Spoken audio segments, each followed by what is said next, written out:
Okay, this is for factoring difference of squares. So on your paper, if you had written in green ink D2, that stands for day 2, you should be listening to this.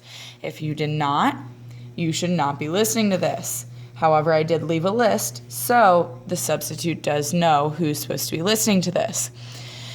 At the top, it says a binomial expression in the form a squared minus b squared is called the difference of squares. The reason being is because we have a difference subtraction of squares. A is squared and b is squared. The way that we split this up is that we take a, we split it up, since it's a squared, we split it up into a times a. B squared, we split up into b times b. And if it's a difference of squares, notice how there's no middle term. There's just two terms. So the way that we get no middle term and make sure that this is a subtraction is we make sure that we have a positive parenthesis and a negative parenthesis. So addition and subtraction. So the first example that they give us is n squared minus 64 would be n plus 8 and n minus 8.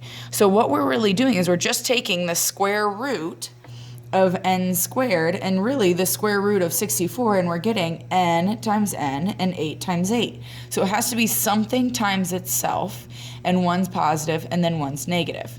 Okay, so the first example that you're going to try is this, 9x squared minus 16. Well, how can I split 9 into something times itself? Well, that's going to be 3 times 3. And then I think to myself, how do I split x squared into something times itself? X times x. And then how do I split 16 into something times itself? That's going to be 4 times 4. And one's positive and one's negative. And it doesn't matter if you have the negative one first and then the positive one second. It's either way, you're going to get it right. Okay, so then the next one, I'd like you to try 2 and 3 yourself. Try 2 and 3 yourself.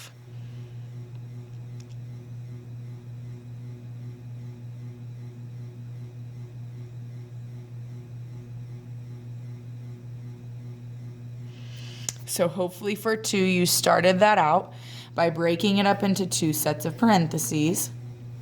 25, you can even think, what's a square root of 25? That's 5 times 5. Square root of y, y times y. Square root of 16, 4 times 4. Again, we had that. And like I said in the first part, you can subtract and then add, or add and then subtract. It doesn't matter what order you put your parentheses in. That last one is probably the easiest. S plus R and S minus, S minus R. Okay, so hopefully that was a good refresher for you. However, sometimes we do run into problems. It says the following can be factored, but look for GCF and rearranging the terms before factoring. Make sure all expressions are factored completely. Some may be prime. So this very first one, I say to myself, okay, I know in difference of squares that I've got to take something times itself. Well, 98, I can't take something times itself to get 98. So I have to take out a GCF. So I think to myself, okay, what can I take out of 98 and 50? Well, that's going to be a 2. And I'm left with 49p squared minus 25. And then from there, this is my difference of squares. So I keep that 2 out front. That 2 is a part of my factor. And I end up with 49 can split up into 7 times 7. P squared splits up into p times p, and 25 splits up into 5 times 5. And again, I make one positive and one negative. Doesn't matter the order in which you do that. This next one, like they said in the directions, sometimes you just have to rearrange. So this one is a to the 4th minus 16. Now I've got a difference of squares. So before it was adding, and now it's subtracting. So go ahead and split that up.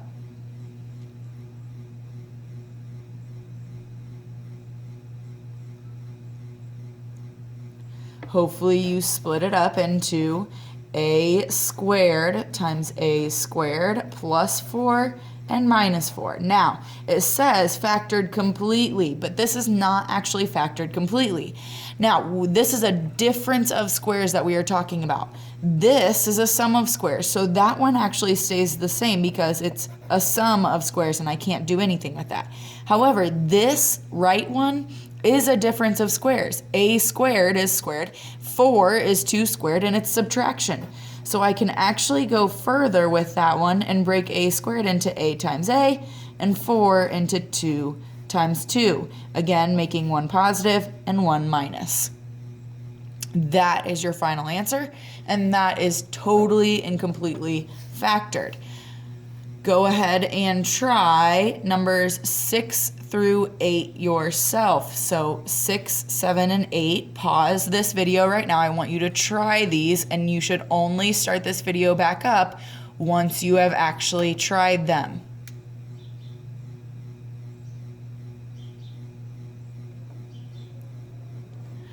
So hopefully you took out a GCF. Now the GCF in 6 is 2k squared. It's actually more than just the 2.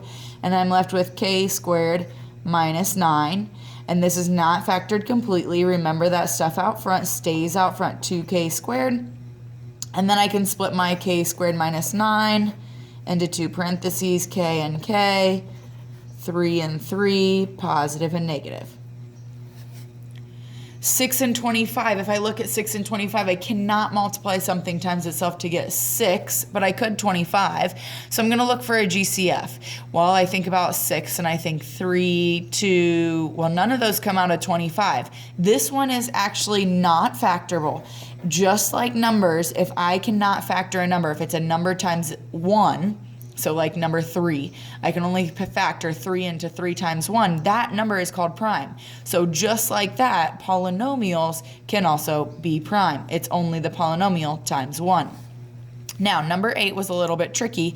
However, it's really not that complicated if you're thinking of it along the lines of what we set up here, taking that square root idea. So if I took the square root and just wrote out what I had, I would get x and x. That part's easy. And then I think, okay, what's the square root of 49? That's 7. That goes on top. What's the square root of 81?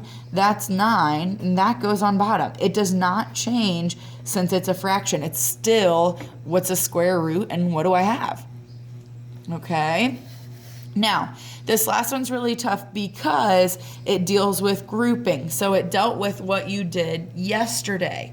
Okay.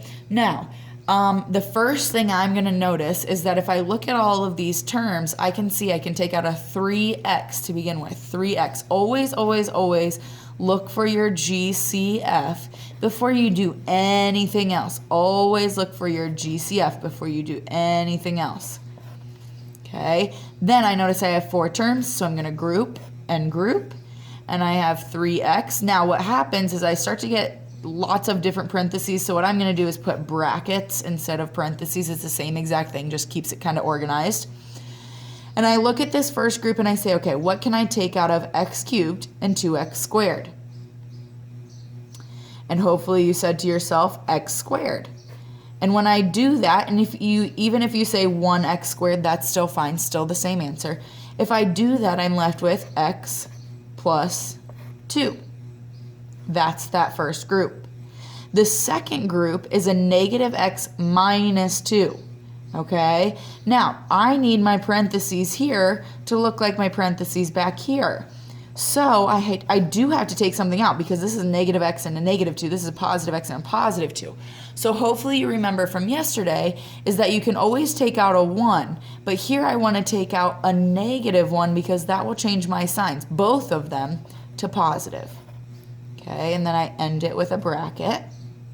Now, this 3x little guy, that guy still stays out there. That's part of my answer.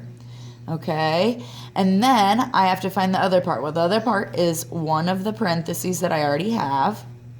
And then also the stuff that I have out front, x squared minus 1.